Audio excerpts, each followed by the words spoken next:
Everyone, let us chant from verses 16 to 25 of chapter 9. Aham kraturaham yajnah swadhahamaham aushadham mantrohamahame vajyam aham agniraham hutam pitahamasya jagatah Mata dhata pitamaha vedhyam pavitramokaraha ritsamaya juhe vacha gatir bharta prabhu sakshi nivasa sharanam subrit prabhava pralayasthanam Nidhanam bijamavyayam tapamyahamaham varsham nighnam yotsrejami cha amritam chaiva mrityuscha sadasachaham Traividhyamam soma paputa papaha Yajnairishta sadgatim prathayante te punyamasadhya surendra lokam ashnanti divyan divideva bhogan te tam bhukpa swargalokam vishalam क्षीणे पुण्ये मध्यलोकं विशन्ति एवं त्रयी धर्ममनुप्रपन्नाः गतागतं कामकामा लभन्ते अनन्याश्चिन्तयन्तो मां ये जना पर्युपासते तेषां नित्याभियुक्तानां योगक्षेमं वहाम्यहम् येऽप्यन्यदेवता भक्ताः यजन्ते श्रद्धयान्विताः तेऽपि मामेव कौन्तेय यजन्त्यविधिपूर्वकम् Aham hi sarvayajnanam bhokta cha prabhureva cha natu mam abhijananti tatte nataschavanti te yanti deva vrita devan pitran yanti pitra vritaha Bhutani yanti bhutejyaha yanti madhyajinopi mam.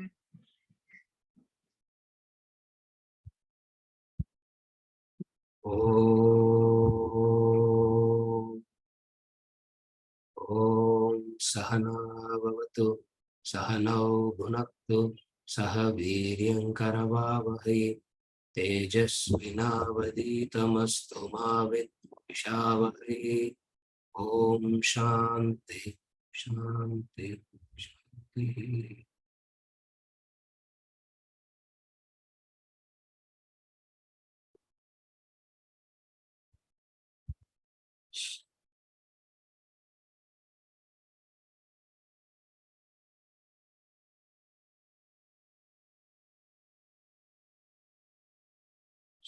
Verses 20 and 21 spoke about the ones who does this unselfish actions they gather a lot of punya. Because of the punya, they live a heavenly life, and once the period of punya is over, they get back to the mortal world. In the 8th chapter, we saw a person in the spiritual path does this karma, bhakti, jnana yogas rightly, properly, and all that, also does some good desire hidden actions, as a result of which that person gathers punya, go to Brahmaloka, from there moksha. So we have two sets of people here. You should remember all this. Yeah, unnecessarily I'm reminding, which we have, why not to, why to remember all this unnecessarily? I'm reminding. So there is one category of people, go to Swarga and come back. Another category of people go to Swarga, Brahmaloka, and their liberation. Now, which category he is talking about here? Those who don't have moksha as their goal, but do a lot of unselfish actions.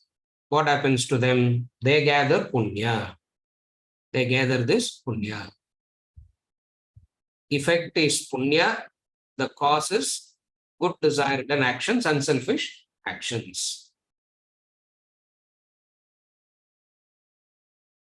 Actions being limited by nature, the effect it produces also will be limited by nature. This is the law.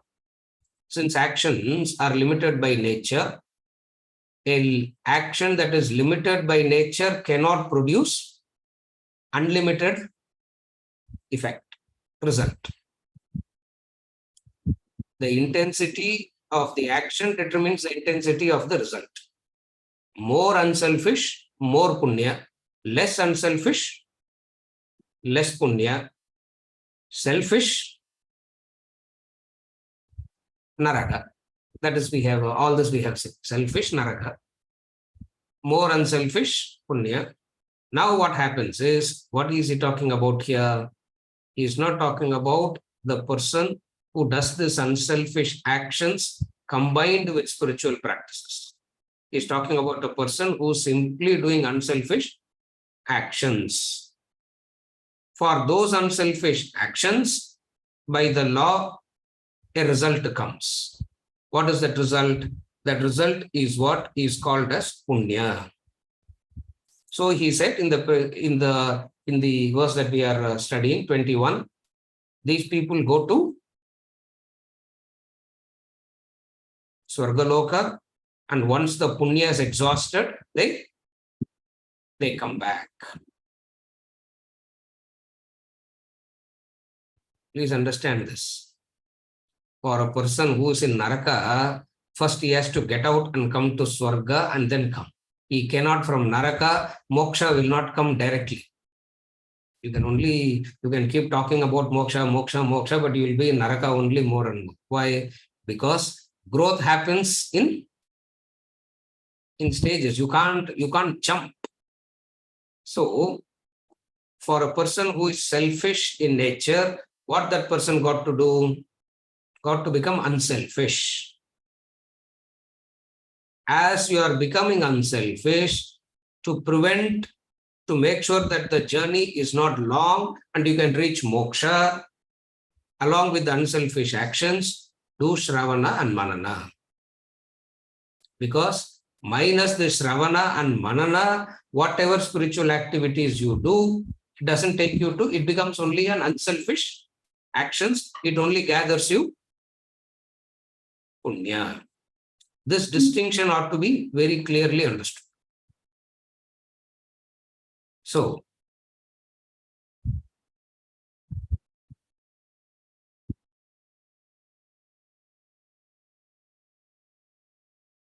don't ridicule punya as, because he is ridiculing it, we shouldn't ridicule. Because to gather punya itself is an uphill task. Should remember that. To gather punya itself is an uphill task. Because he is ridiculing it, we also ridicule it and stop doing that. We will continue to remain in selfishness only. That's why people say, 30 years I have studied, 40 years I have studied, nothing is happening. Why? Because what all he is ridiculing for an advanced seeker, we started ridiculing it at our level itself. You should understand this difference. Again, I repeat, what is ridiculed to an advanced seeker is not applicable to the one who is on the level of karma yoga. You follow what I'm saying? The problem of Vedanta is straight away people believe that from selfishness to where they are, straight away they can get into selflessness and moksha. Straight away they think it is possible. Why? Because the logic is very appealing, the reasoning is very appealing, the explanations are very appealing. So you think it is possible straight away. Remember, your mind doesn't cooperate. Mind doesn't cooperate. What is understood as logic and reason, if only the mind can cooperate, where we will be in trouble. All of us will be Gautam Buddhas by now. Isn't it? The logic and reason is, the logic is appealing, the reasoning is appealing, everything is appealing, but mind doesn't yield. The mind doesn't yield.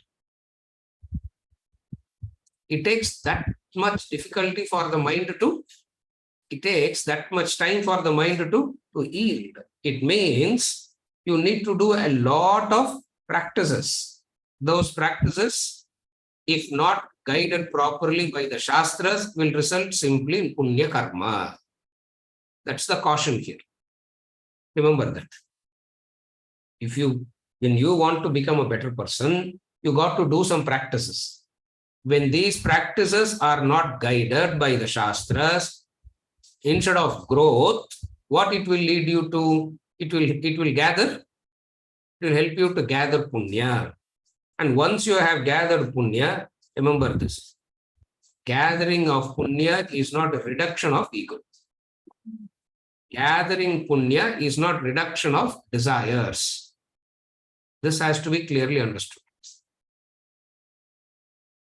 But because of the Punya state, people believe that they are in a better, because of the Punya state of enjoyment, they believe what?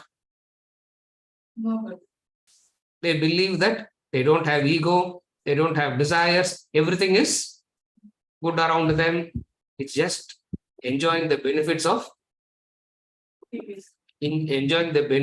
Punya, that's all.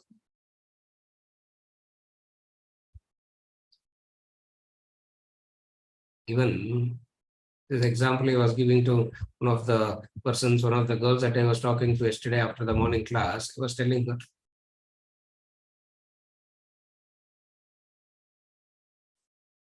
there is a girl that is trying to get employment and nothing she knows. So the only employment is to do the household work.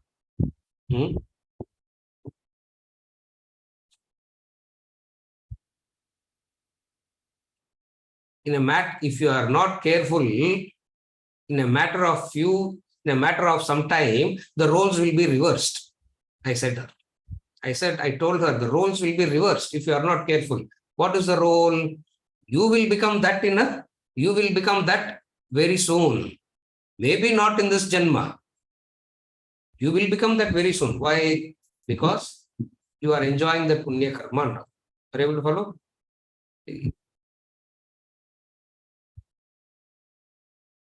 You go to the orphanage and see people there. And you compare yourself. What is the difference? What is the difference? You are in a much better position. This is Punya. This is heaven. And this will go away. This will go away very soon. This will go away. This is what he means by Kshine Punye. Are you able to follow? Kshine Punye. Now the roles will be reversed. So later on, you may be in one orphanage, somebody will be visiting you, saying, oh, isn't it? You understand this, you'll be very careful in life. That's what they're attempting. You'll be very, very careful.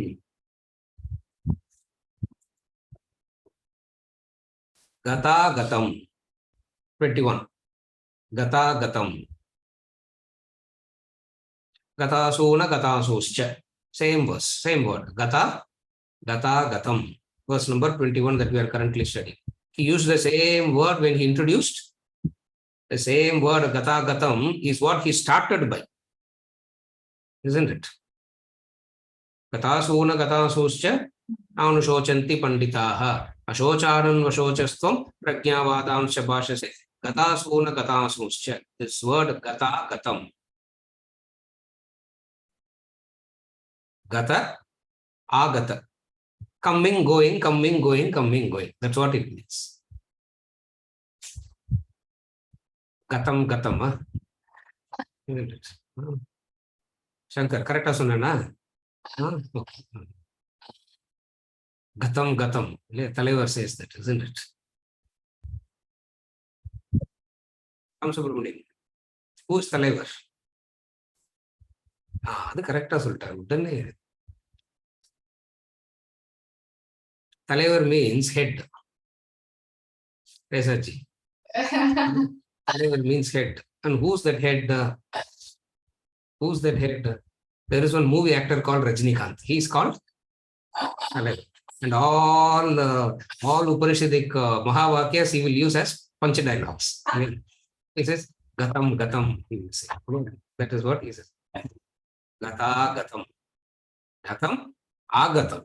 They come and go. They come and go. Going and coming. Going and coming. Where do you come? You go into Swarga for a while.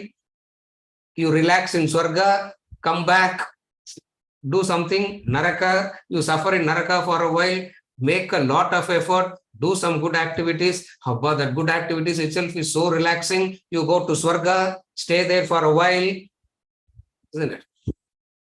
In a day, you go through Swarga, Naraka. Isn't it? Not only from Janma to Janma. In a day itself, you are oscillating between Swarga and Naraka. When you are in a good mood, it is Swarga. When you are in an agitated mood, you are in Naraka, isn't it? When you are in good mood, you forget the divines.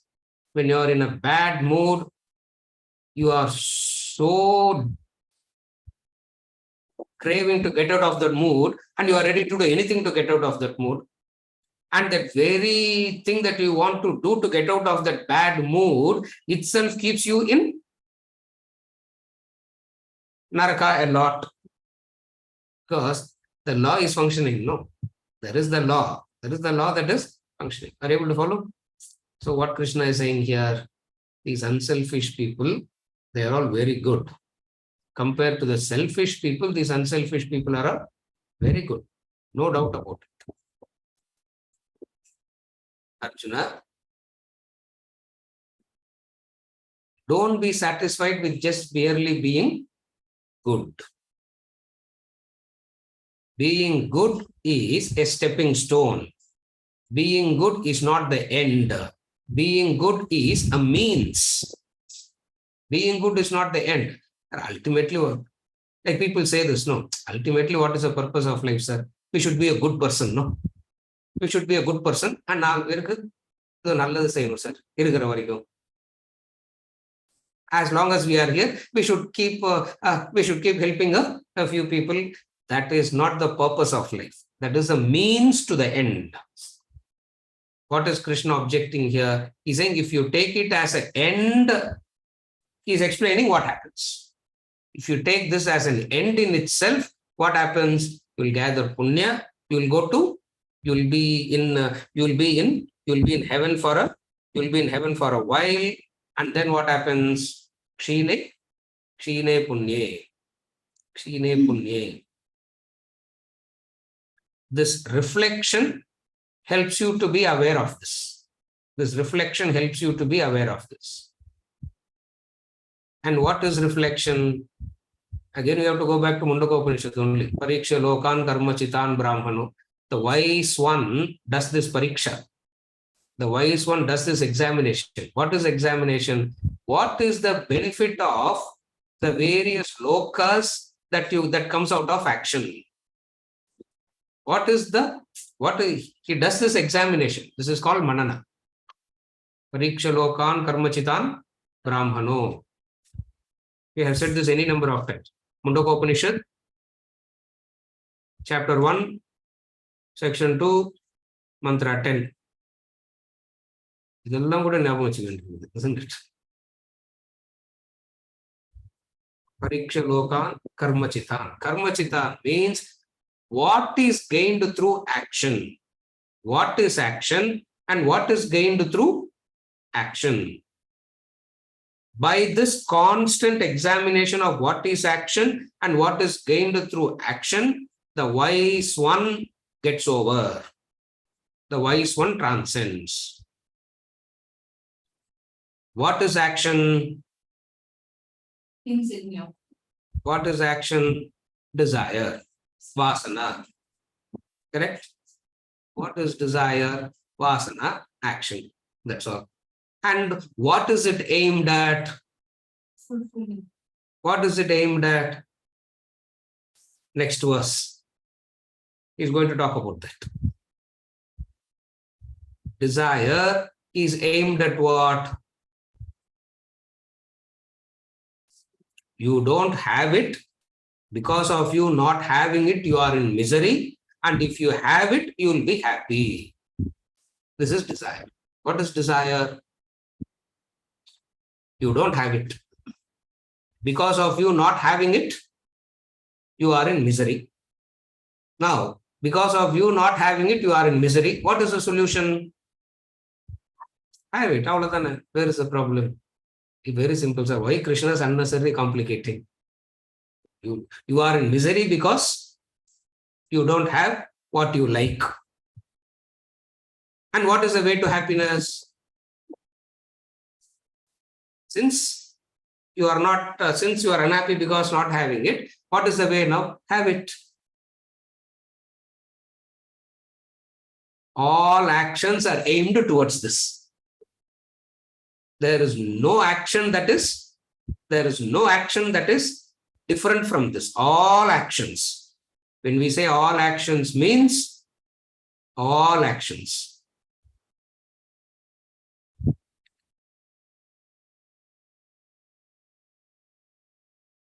There are two types of attainment. Remember this formula. This is the pariksha. We say pariksha lokan, karmachitan and all that we are saying. No. What is this pariksha? There are two types. What are the two types of attainment? One is you don't have it and you should get it. Another is you have it and you don't know that you have it. There are two types of attainments. Remember this. Idhula Vedanta enga varudhu? Where Vedanta comes in? Second. Bada. Avladha. I think we can wind up all these classes, I think. We all have become very wise now. Second. Where does Vedanta? So there are two types of attainments. One is you don't have it and you should do something to. You don't have it. You have to get it. Here, in the first attainment, action is primary. Knowledge is secondary. Action is primary. Knowledge is secondary. What is it? You are thirsty. Water will quench thirst. Knowledge that water will quench thirst. Will your thirst go? Oh my. You are thirsty. The knowledge. What is the knowledge?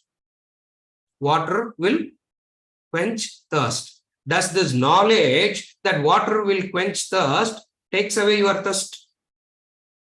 Whether you may know what water is, you may not know H2O, you may not know hydrogen, oxygen combined with electric in the medium of electricity, water is molecule of water. You may not know all these.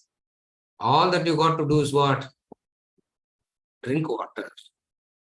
So here, in order to gain something, in order of gaining something, what is important? Action is important, not knowledge.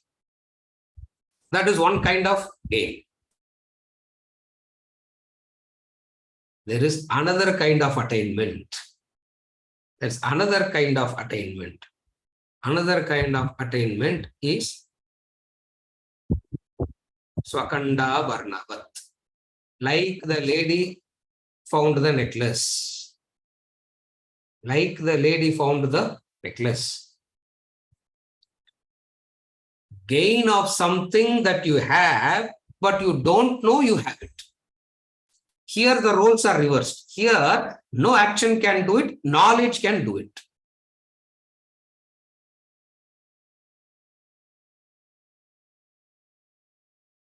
Technically, it is called apraptasya praptihi and praptasya praptihi. These are technical words. Don't worry, if you don't remember the technical words, you need not bother. Remember the concept. There are two types. Apraptasya praptihi is the pariksha. So action, now what are you understanding? What is the pariksha that you are doing now? Action always springs from what? Unfulfilled. Gaining something that you don't have. You don't have it and you should do something to gain it. Correct? Action being limited in nature, by law, whatever action produces will also be limited in nature. Therefore, are you going to keep searching for something? Are you going to keep doing something again and again and again that is limited by nature? But the human mind wants what? Limited action should produce permanent result. Parikshave kadayadu. This is where he says, no intellect functioning at all, he says. No intellect at all function because no examination is done. Because of lack of examination, greed only is there. What is the greed? Limited action should produce unlimited result.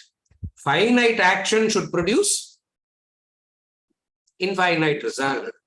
How can finite action produce infinite result? Finite action will produce finite result. And once it wanes away, once the punya goes away, what happens? All the desires that is in cold storage starts coming back. So when you are in punya, what is happening? Your ego, your desires are all in cold storage. Yeah. Punya, we said that last week, no? Punya is what is punya? A compulsory vacation they tell you to take, no? Isn't it? Some of these organizations, they say you have to take compulsory vacation. 2 weeks, I don't know. 2 weeks, you should not log in. For 2 weeks, you should not log in. Compulsory vacation. That compulsory vacation is punya. Why? Because every day you are made to work 20 hours a day. For rest of the 340 days, you have to work 14 hours, 16 hours a day. And if you work that 14, 16 hours a day, what do you get? Raj, 2 weeks of, oh, you should not, company's policy, sir. What? You should not log in for that 2 weeks. That is called punya. And then you go back. What happens? You feel, why did you take the 2 weeks holiday, isn't it? After 2 weeks, you go back, you feel like, oh my God, why did I take this 2 weeks? Holiday? Nothing has happened. Why? Because even in the 2 weeks, you are worried. After that, it's coming back more intensely. This is the pariksha. This is the examination. So, in relation to action, knowledge is secondary. In relation to sometimes it happens, no? Some of these, they travel, they have those jackets that have 14 pockets, 20 pockets, 25 pockets, isn't it? Why so many pockets are there? God only knows, but so many pockets are there. Somewhere that fellow will be having a coffee, he'll be doing shopping. He would have put the passport in one of the pocket. And then he's not applying for a new passport. He's not going to get a new passport. What is he searching for? Existing. Searching for that which he has already. Here, what helps? Knowledge that helps. Are you able to understand the difference? Pariksha lokan karmachitan brahmano. By this examination, a person understands. What does the person understand? This punya and all is very good. It makes you so happy. It makes you so relieved. It makes you look like you have found the fulfillment in life. It makes you feel like you know exactly what you are doing, etc. Only to get back. Gata gatam. Going and coming.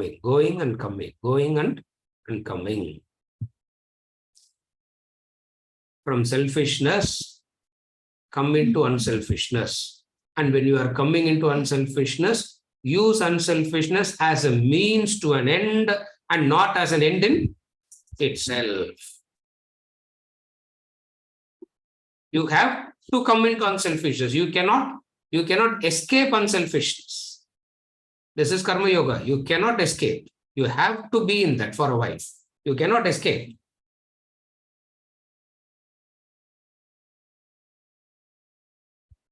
The constant Shravana and Manana keeps reminding you. What does it remind you? Unselfishness is a means to an end and not the end. Up to this we saw. Verse number 21. Now we will move on to verse number 22. An important verse. Varunish.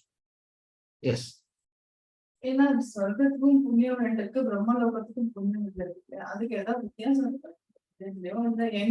என்னென்ன கரெக்டா புரிஞ்சு? The difference between the punya of Swargaloka and Brahmaloka is, we saw there, Krama Mukti, he doesn't come back from Brahmaloka straight to moksha. We saw that already in the 8th chapter. From Brahmaloka, he goes to moksha straight. And when we did the discussions, we did that there also. There I said I'll refer to it when you go to the 9th chapter. I said that. In the 8th chapter, we differentiated it. There also I said when we go to the 9th chapter, again we will study it. In Brahmaloka, there is no coming back. It's called liberation in stages, Krama Mukti, chapter 8.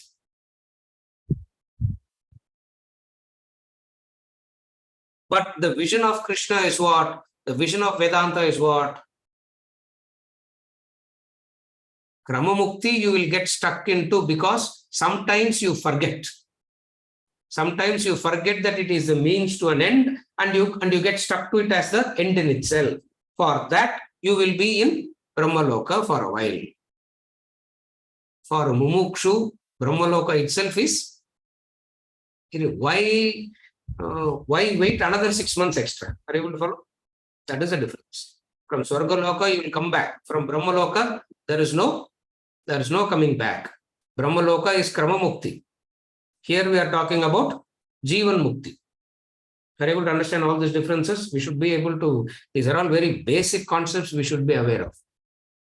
Why we should be aware of all these basic concepts? So that we don't make these mistakes. Not to become scholarly. So that we don't make the mistake of Krama Mukti. We don't make the mistake of Swargaloka, getting Swargaloka and coming back. Are you able to follow? பிரம்மலோகாவே கோல் வச்சிருந்தா திரும்பி வந்துருவாளா? You cannot have Brahmaloka as the goal. You can have moksha as the goal. Either you will have Swarga as the goal or you will have moksha as the goal. Brahmaloka can never be a goal. Then what is Brahmaloka? In the spiritual path, you have made some errors. What is the mistakes you have made? Gaining punya. By the law of karma, it has to be exhausted. By the law of karma, it has to be exhausted. So where will you exhaust it? That place is called Brahmaloka.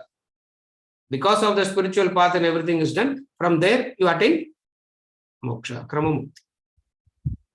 Kaivalya Upanishad says, Lord Brahma will teach you Vedanta classes there. Who will take Vedanta classes there?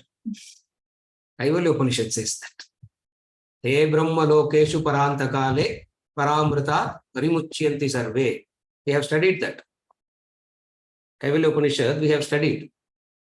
Te Brahma Lokeshu Parantakale. They will be in Brahma Loka. And who will teach Vedanta class there? Brahma will teach. Yeah, Brahma will teach. But here we have better teachers than Brahma.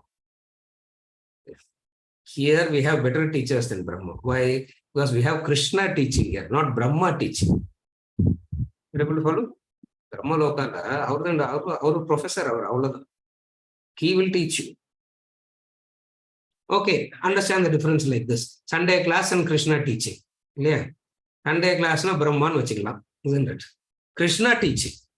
Imagine when Krishna himself is teaching, where does that happen? Krishna will not teach that. Krishna will teach you. And an enlightened person will teach you where? Here, now. And when they teach you here, now, what do they say?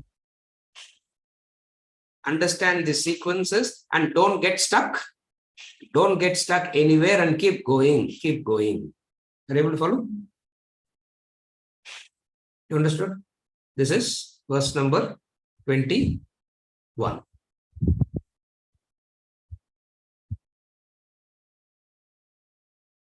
Punya, better life. We have said it any number of times. Punya means what? In life, we should grow, no, sir. In life we should grow, no. Everything should become better and better, no. From the hut, it should become under the tree, it should become a mud house. From the mud house, it should become a stone house. From the stone house, it should become I don't know, apartment. From the apartment, it should become a villa. From villa, it should become beach house. I don't know, whatever it is. What is betterment? Are you able to follow? This is Swarga. Swarga is nothing but trying to make life better and better and better. One way of making it better is by materialistic achievements. Another way of making it better is by gathering punya. But both kshine punye. One way of betterment of life is through materialistic advancements. Another way of betterment of life is through unselfish actions. But both have the same result. What is the same result? It keeps you in a temporary state of peace and happiness. And once that punya is exhausted, you will get back. And when you get back, where will you get back? Get back to the old state of ego. Get back to the old state of desires, etc. Therefore, do unselfish actions as a means to an end, not as an end in itself. Means what? You don't have a desire to be unselfish. You don't have a desire to serve others. You don't have a desire and all to help others. You don't develop a desire for that. You do it because, why do you do it? You do it because this is the way to liberation. Therefore, you are doing it. You don't have a desire to do it. It ought to be done. Why it ought to be done? Because this is the way to attain moksha. Therefore, it ought to be done. Understand it like this. Are you able to follow? So the Kramamuktiல போற சாதகிட்ட வந்து கர்த்திருவம் இருக்காது. But because of gathering punya, he has to be in Brahmaloka for some time. Then he goes to moksha. Don't bring in all the words that you know and connect to everything. This is the mistake in thinking. All the words that you know, don't bring in. You will not understand anything. What is said here? Why to bring the I am the doer attitude and all here? What is the connection? There is no connection at all. What are we talking here? Stick to the topic that we are talking. Don't branch off into all that you know. Don't be in a hurry. Don't be in a rush to go 4 steps ahead. In learning, you should learn to follow.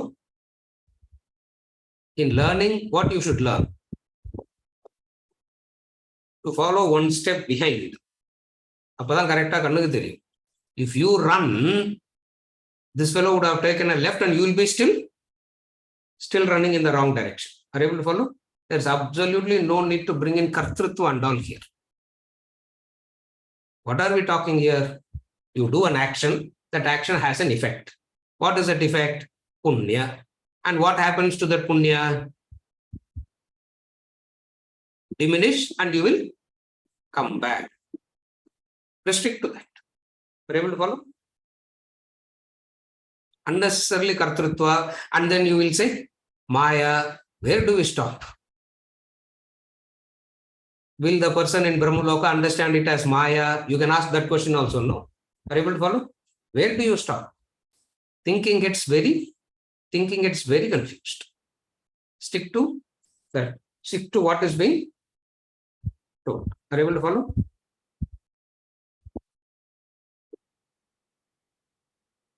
Kartrutva. What is kartrutva? What is kartrutva? I am the doer. What are we talking as punya here?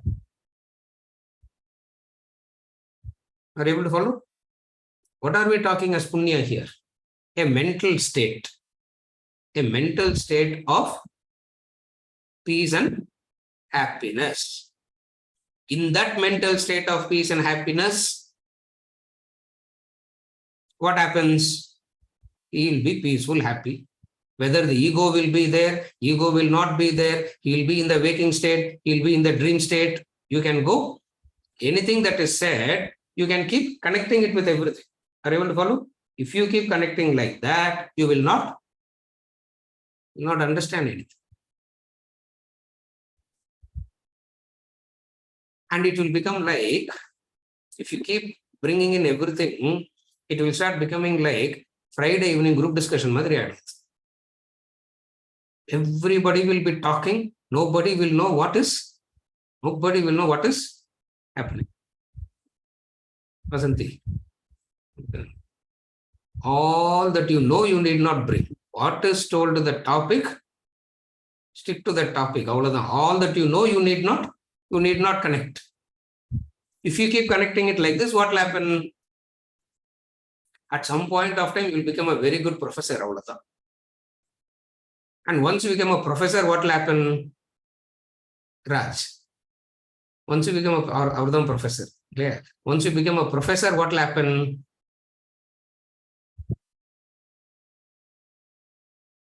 Whether the other is interested in listening or not, you will be talking one side. Are you able to follow? Whether the other person is interested in listening, following it or not, you will be talking one way, and the other would have switched off long back, and you won't even know that the other is switched off. Are you able to follow? So always stick to the topic.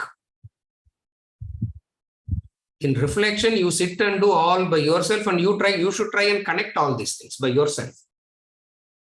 You try and connect all this by yourself in reflection. That you should do. In the classroom, you don't connect all this. That is the difference.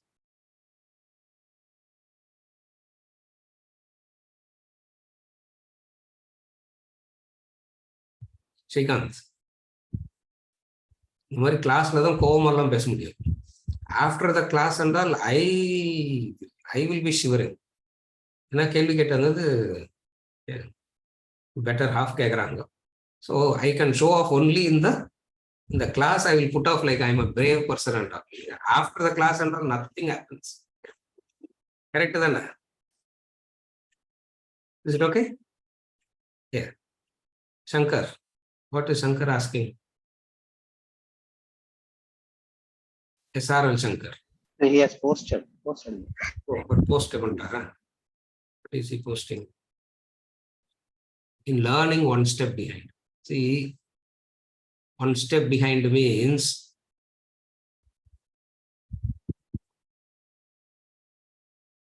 okay, take your own example.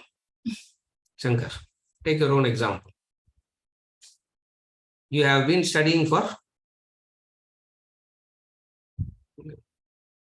he forgot even when he started. Clear? It means that many janmas is not many janmas, decades. 85, 88, 1985, 1988. Okay, let us take 1985. 2022. Most of the people here are like that. Venkat is that, Asha is that, Prasad is that. Oh my God. Bhagavad, I am getting scared looking at these people here.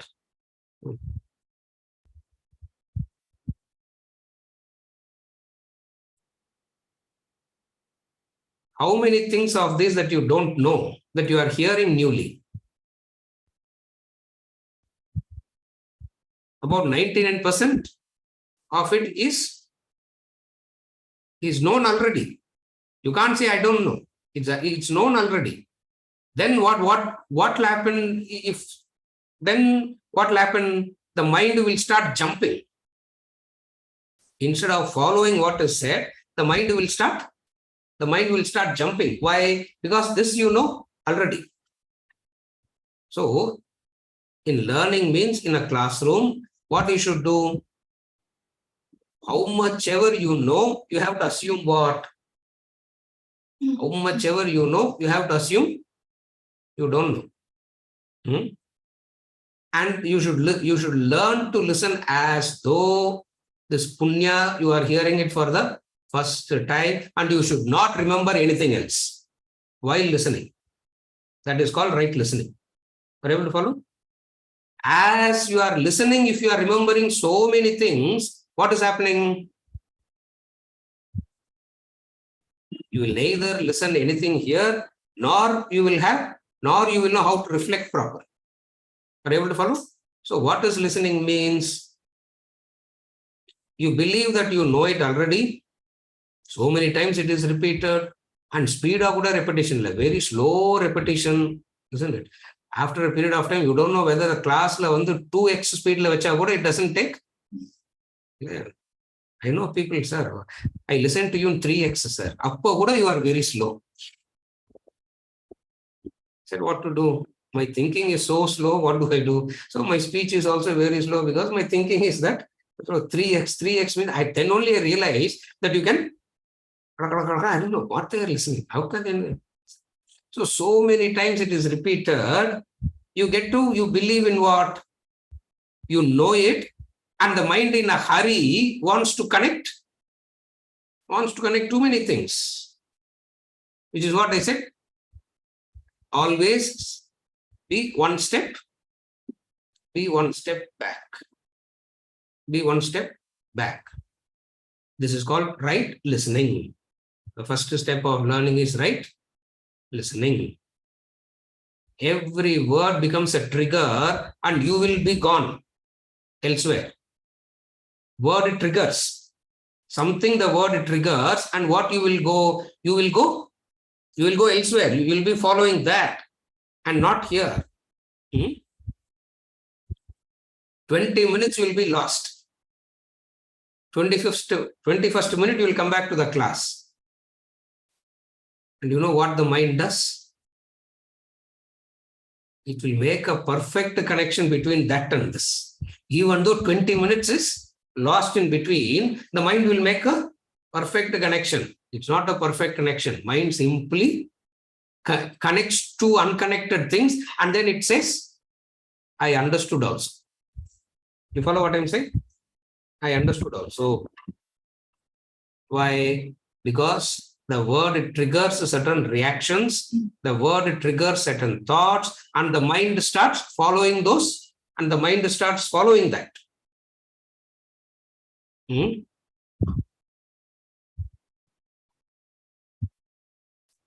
To be a student means what?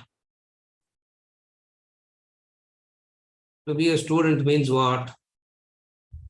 In the classroom, don't think. You should listen. That's why he says, just listen, just listen, just listen. Very difficult is to do that. Impossible to do that. Impossible to do that, because as you are listening, you want to think also. Simultaneously, you will be thinking. So as a result of which, what are you hearing? When you are thinking, what are you hearing? Your own self you are hearing. And then when you say fantastic class, who are you appreciating? We don't say all this, sir. Shankar, we have to say the truth. And when you say fantastic class, sir, I understand what? Wow, self-appreciation. Because if you followed the class, you'll be utterly confused. If you carefully follow, you'll be only confused. At the end of the class, you will say, wow, thank God he finished. So much of headache, you will say. That is listening. Even though we try to make it sequential, logical, and it is not that sequential, it is not that logical, because the words have different meanings. It's like one complicated way of teaching. You follow, Shankar? Purida? Go one step back means avoid selective listening. Now, you're able to follow? Avoid selective listening. That is why we record, sir. That's why we record.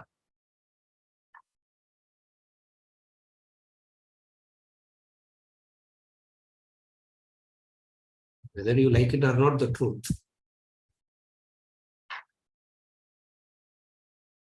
Makes you so. The fact that it is being recorded itself, alertness is 80% gone. Alertness is 80% gone. Why? Because it is recorded, and anytime you can go back. No. If it is not there, how it will be? But sir, recording is for, I don't know for what, isn't it? Are you able to follow? Listening is temporarily going blank. Temporarily going blank. Some time back, I'm giving you an example.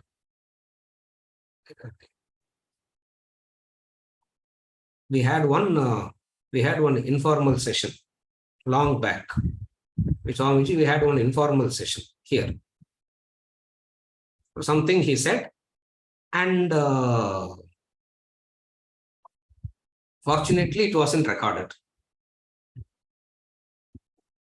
And everybody said, sir, it wasn't recorded. What did he say? What did he say? What did he say? This is what he said. And so many people started asking. I said, wait.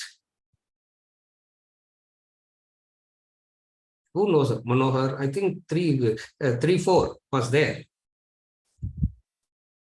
with me when I was dictating. Correct. Vijay was, I just dictated the whole lecture. The whole 1 hour talk, I just dictated. When you listen, you should just listen, not bring in all that you know. Are you able to follow? It needs a discipline. This discipline is called right listening. Are you able to follow? This discipline is called right listening. Very important.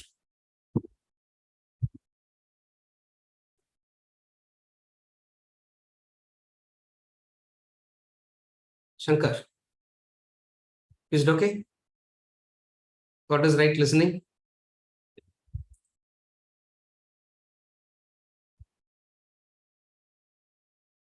One of the most difficult disciplines is to listen without simultaneously thinking. Are you able to follow? One of the difficult things in life is to listen wholly to what the other says without you simultaneously thinking. Very difficult is to bring that decision, because the natural thing is what? It just keeps, the memory keeps popping up and the mind keeps wandering.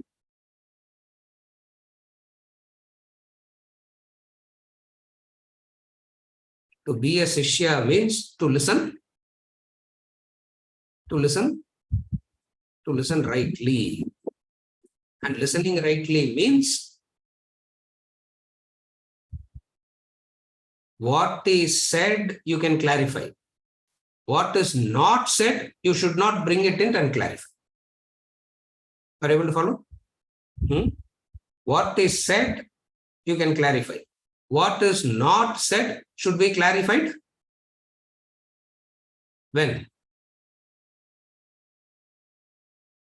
Later. That 1 week of homework has to be done. The patience has to come first. What is the patience? But then the mind is impatient. Impatient because of greed. Impatience is because of greed. You follow? Shankar, is it okay? Huh? Is it okay? We will move on to another. Who's this now?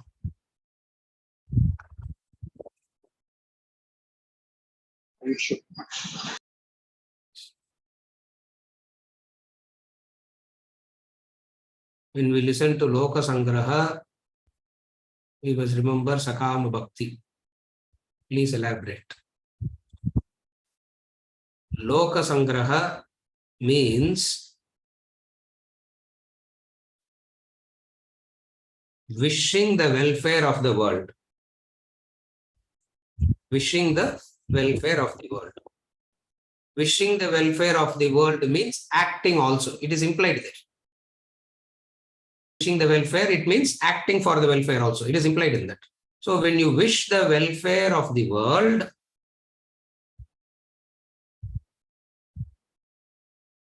that can develop into a desire.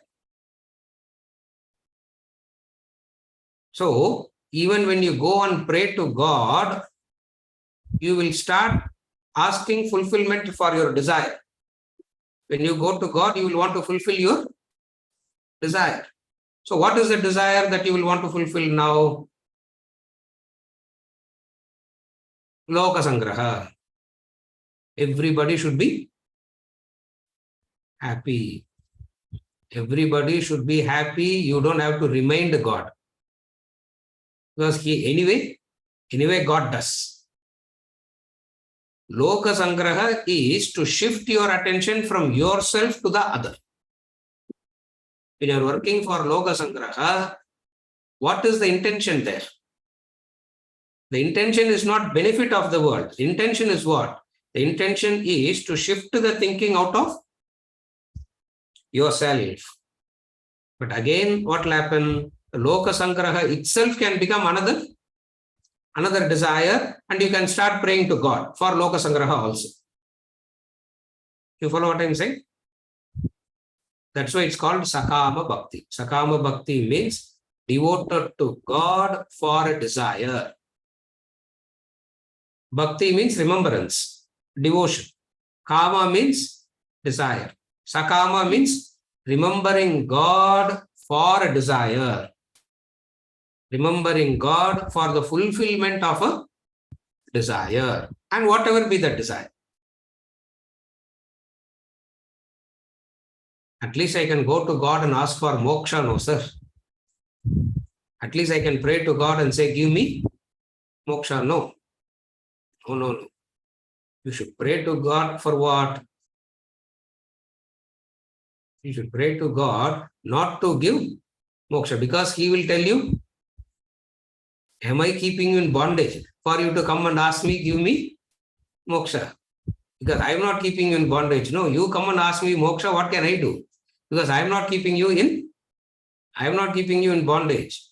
Then what do you pray? Remembrance is, what is bhakti?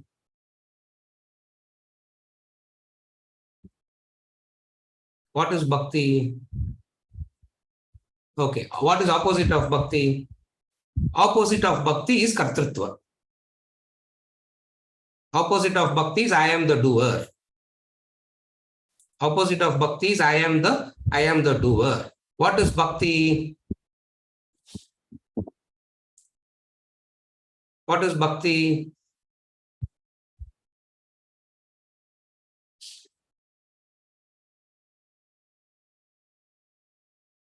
There is the divinity that is taking care of everything. There is the divine grace that is taking care of everything. And all that I got to do is,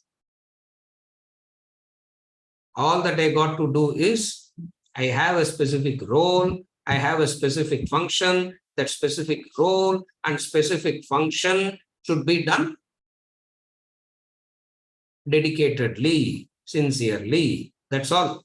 When you do, this is called bhakti.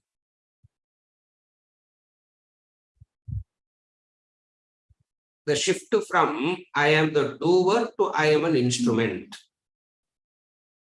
The shift from I am the doer to I am an instrument. Instrument understands what? What is the difference between doer and an instrument? Doer arrogates, instrument says what?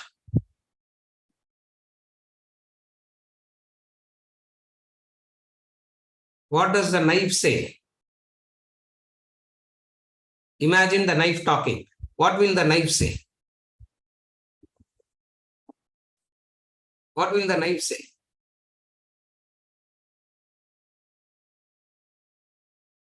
My job is to cut, I will cut. That's all. My job is to do what? My job is to cut, I will cut. Cut the vegetable, I'll cut the vegetable. Cut the heart, I'll cut the heart. That's it. My job is to cut, I do it. You are able to follow? This reverential attitude in action is bhakti. This reverential attitude that you bring into action is bhakti. Now, generally the misunderstanding is what? The moment you start doing it, you say, I am the doer. And what is this I am the doer? I am the doer notion, I am the doer attitude is giving an exaggerated value to your doing. When you give an exaggerated notion to your doing, ignoring the rest, that is called the kartrutva. So when you are remembering the divine, what are you remembering there? Bhakti means you are only a part. Desire goes away. Nishkama bhakti it is called. Sakama karma, nishkama karma. Sakama bhakti, nishkama bhakti. In both. In action also you can have these two. In bhakti also you can have these two. So what do we understand it? How do we understand this? We understand this like this.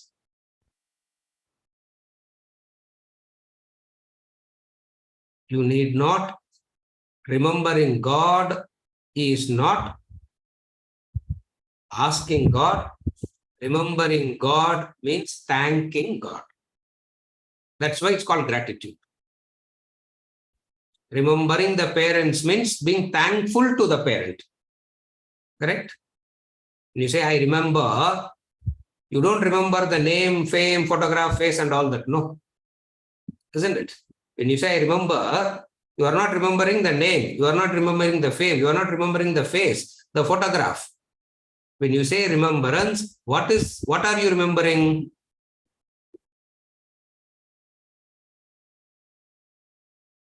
The blessings that you got through them, Remembrance means remembering your blessings. Gratitude, that is called. You follow? Loka Sangraha means what? Instead of doing Loka Sangraha for the welfare of the world, using it as a stepping stone, arrogation comes. What is arrogation? That's why 2 examples I gave. Remember? One of Ramatirtha and another of Vivekananda. Did I give this example in this class only? Huh? Same question was asked to both of them, same period of time. Have you come to reform the world? Vivekananda said, God didn't create the world thinking that Vivekananda will come and reform it. Same question, Ramatirtha. Have you come to reform the world? Ramatirtha said, reforming the world is like straightening the dog's tail.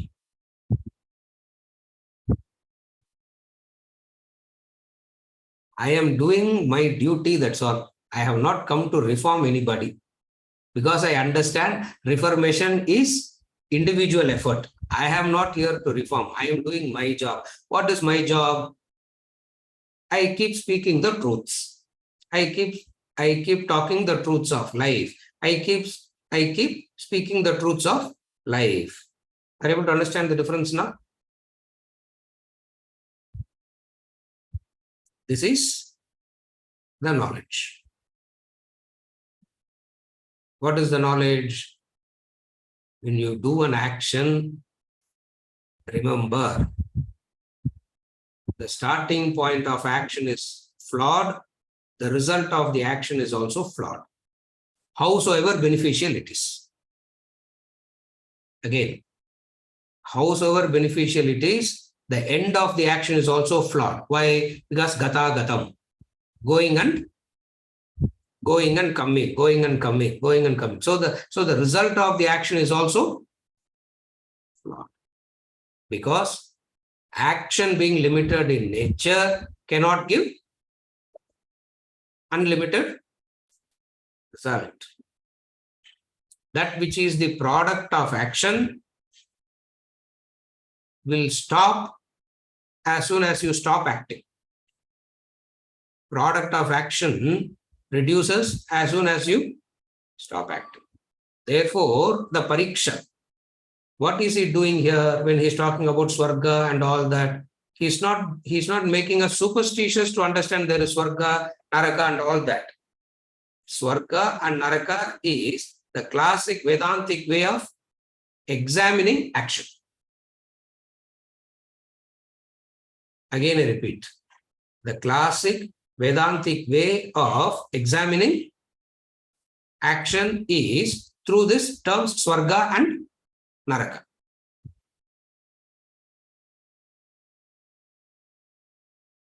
Pariksha Lokan Karmajitan Brahmano.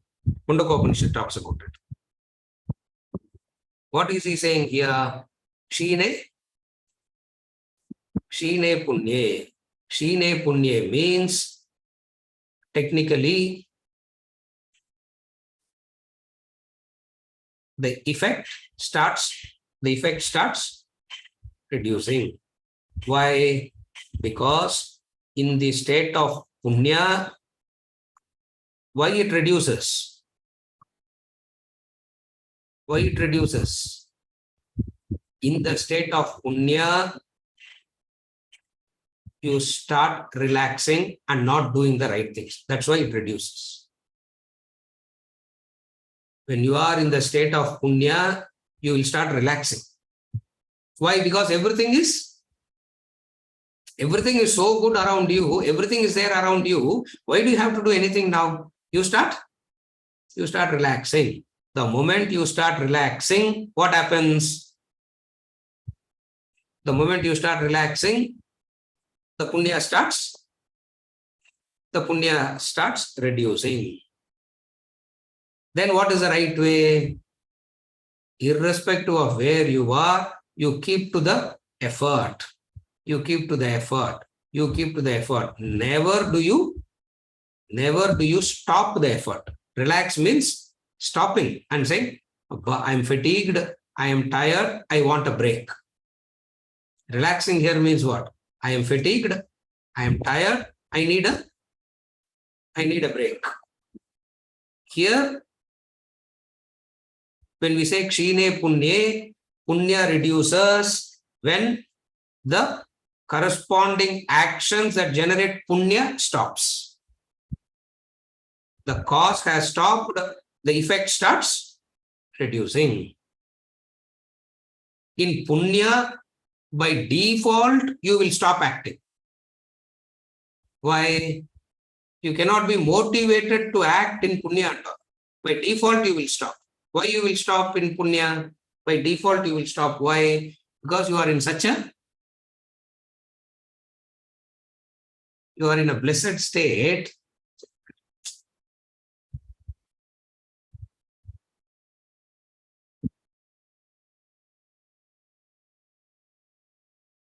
Once in a while, we should take holidays also, no, sir. Once in a while, we should take breaks also, no. Every day, behave on what? Machines or what? So once in a while, we have to take holidays also, no. Those holidays are the swarga, and when you come back to deserve the next holiday, you have to start all over again. This is called gata gatam. You work, you deserve a holiday, exhaust that, and to deserve that holiday again, what you got to do? That is what he calls as gata gatam. Therefore, stop getting into this cycle of going and coming. Stop getting into that going and coming.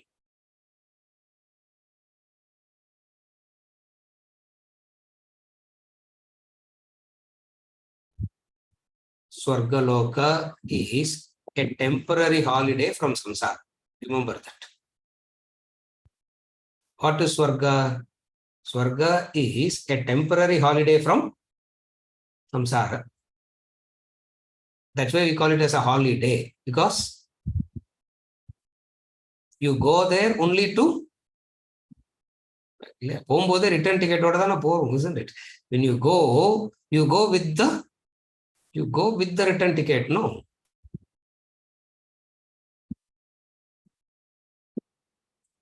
Same actions, if you have done it as a means to an end, what you could have gotten. Same action. Action is no different. It is the same action. Same action, if you have done it rightly, you could have gotten liberated, freedom from Gatagatam. There you get freedom from Gatagatam. Freedom from Gatagatam means you are free from the cycle itself.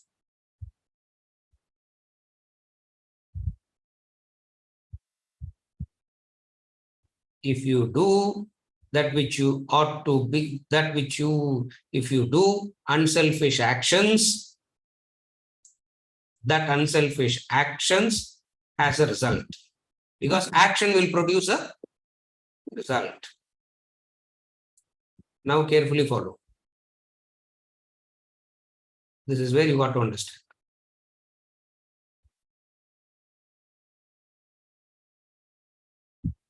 Skill gives you material result. Attitude gives you spiritual result. Again, skill will give you material result. Attitude will give you spiritual result. If you are skillfully doing an action, that skillfully doing an action will have a result. What is the result? A material result. Are you able to follow? When you do an action skillfully, you will get a material result. What is that material result?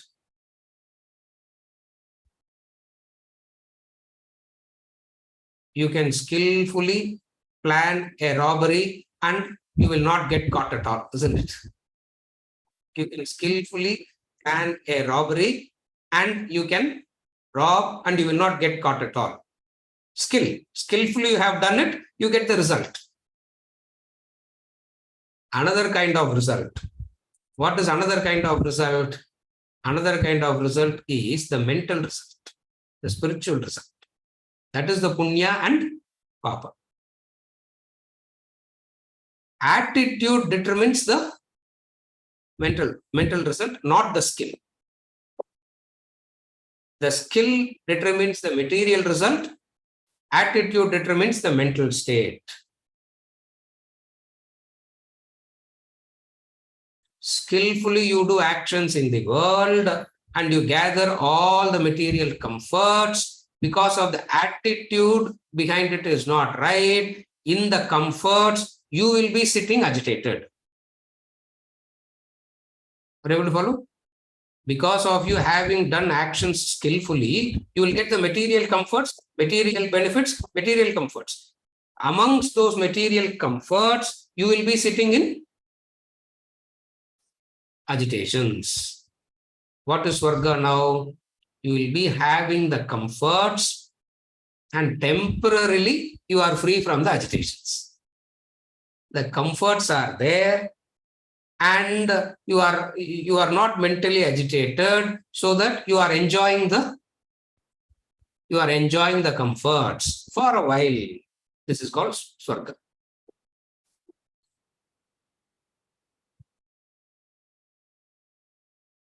Gata gatam. Gata gatam. It will be lost. It will be lost. It will be lost. What is he saying here? It will be lost. It will be lost. It will be lost.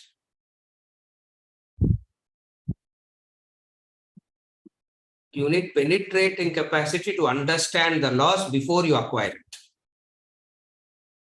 You will stop acquiring it. If you have the penetrating capacity to understand that you are going to lose it, why will you even do it? Because you don't have the penetrating capacity, you don't have the intellect that you are going to lose it, you are so interested in acquiring it. And while you acquire it, for a period of time, you will be in a happy state. So what is Swarga? A temporary holiday from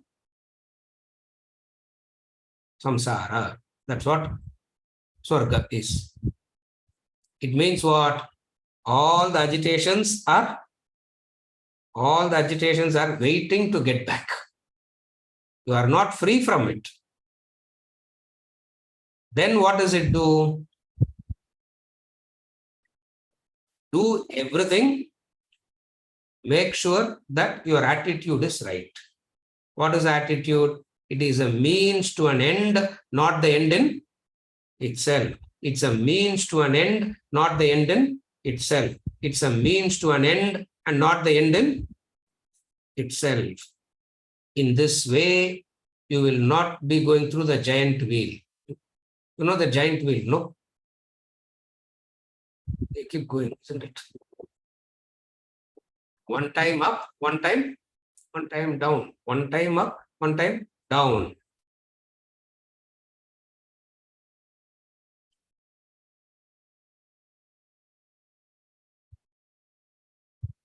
Get out of the wheel. Get out of the wheel. Get out of the wheel means get out of depending on the action for peace of mind, depending on the result of actions for the peace of mind. Dependence on doing, dependence on the result. That's why some of the practices, summa savane ukaru, they say, isn't it? And you can't do that. Why? Because there's a restlessness. So actions are driven by restlessness and actions are driven by the craving for the result. What is freedom? You act not because you are restless, You act not because you have a craving for result. This is freedom from the cycle. Yeah. Verse number 22 will continue. Verse number 22 will continue next week. Do we have anything? No.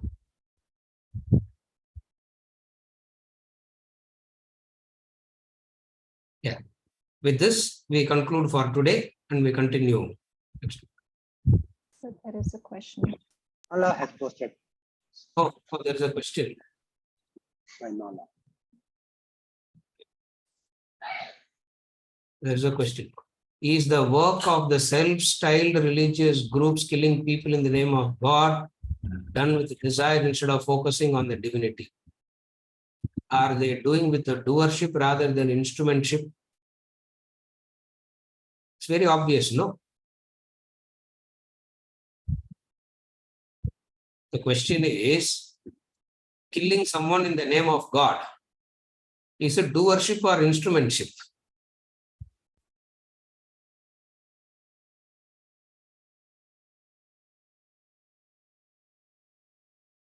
Height of tamas this is. Height of tamoguna this is. Violence, murder.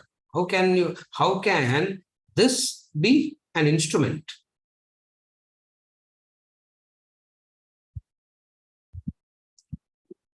It doesn't come under doership. It doesn't come under instrumentship. It is something below that. Doership, instrumentship, we can put it in the category of some rajas. This comes under the category of this comes under the category of tamoguna. It's a different class altogether. 17th chapter, we will be talking about these people also. 14th chapter, he gives the definition of these people. 17th chapter also, he talks about this. So, they are neither doership nor instrumentship. It is delusion.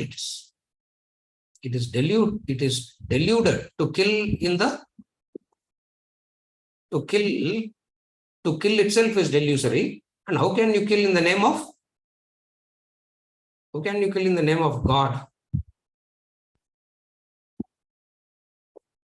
It's not killing for God and all. If I kill God, I will go to Swarga. That's all. Because they say, if you kill 10 people, you will be in Swarga. If you kill 100, so what are they interested in? It's not about God or anything. It is about their welfare. Selfish to the core. Are you able to follow? Selfish to the core, it is. Mala, Prida. You understand? So there's no doership, instrumentship. This is height of delusion. It is selfishness. That's all. Why do they do it? This is the only way to please God.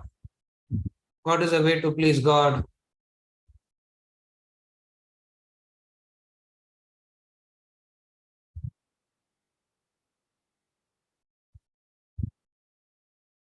It's very simple, no? Are there two creators? Are there a single creator? Two creators, na? Devil creates something and God creates something. Then there is a fight. It means there are two creators, God and devil. Is there one creator or two creators?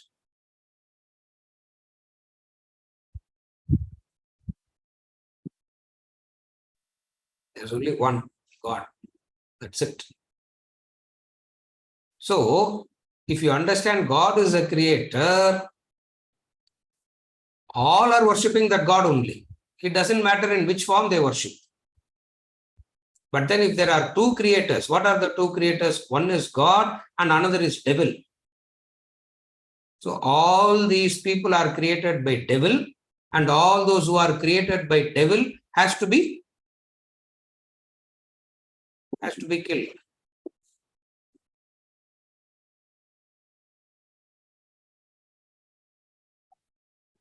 Number body பார்த்தா devil is always winning, isn't it? God created souls கண்ணுக்கே தெரிய மாட்டேன்றாங்க. Devil created souls are, devil creations are what you see everywhere. Now, how do you follow? So, murdering, killing and all in the name of God and all is attachment to the core. The core of selfishness is that. That's what in the Holocaust of attachment we are going to study as the fourth one, religious attachment. Selfishness. Attachment is selfishness and self-centeredness. Is okay, Mala? Yeah. With this, There is one more by Mala posted earlier. one more.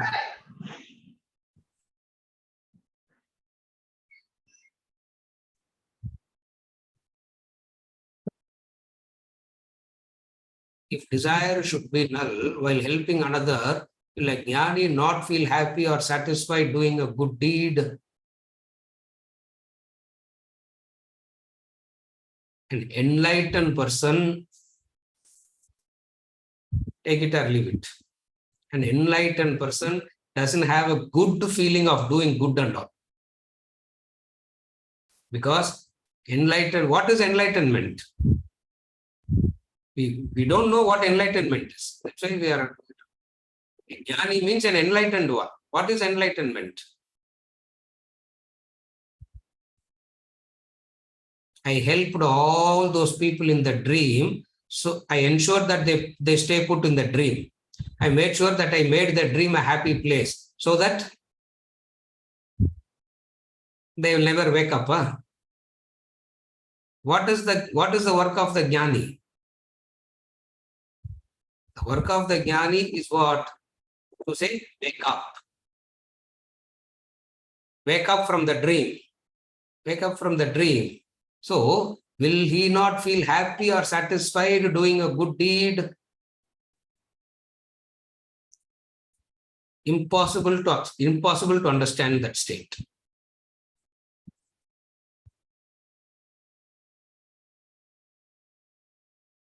He does not need to do a good deed to be happy. He is happy already. Difference purida? I need not, a jnani need not do a good thing to be happy. Why? Because he is happy already. He is fulfilled already. He is Purnam. He has reached the state of Purnatvam already. From that state of Purnatvam, whatever ought to be done, the instruments will keep doing. You follow? So, will he feel happy doing a good deed? He doesn't have to do a good deed to be happy. Sometime back, we discussed this. You can do for happiness, you can do out of happiness. Remember that distinction we studied sometime back? You can do an action for happiness. You can do an action out of happiness. A jnani works out of happiness, not for happiness. Are you able to understand the difference? It's not that he works like a stone, not like a log of wood or anything. Feel good na apne sir, he will be like a stone or what? No. What does that mean here? He is acting out of happiness, not for happiness. That difference you should understand. Are you okay? Yeah. We'll continue with 22 onwards next.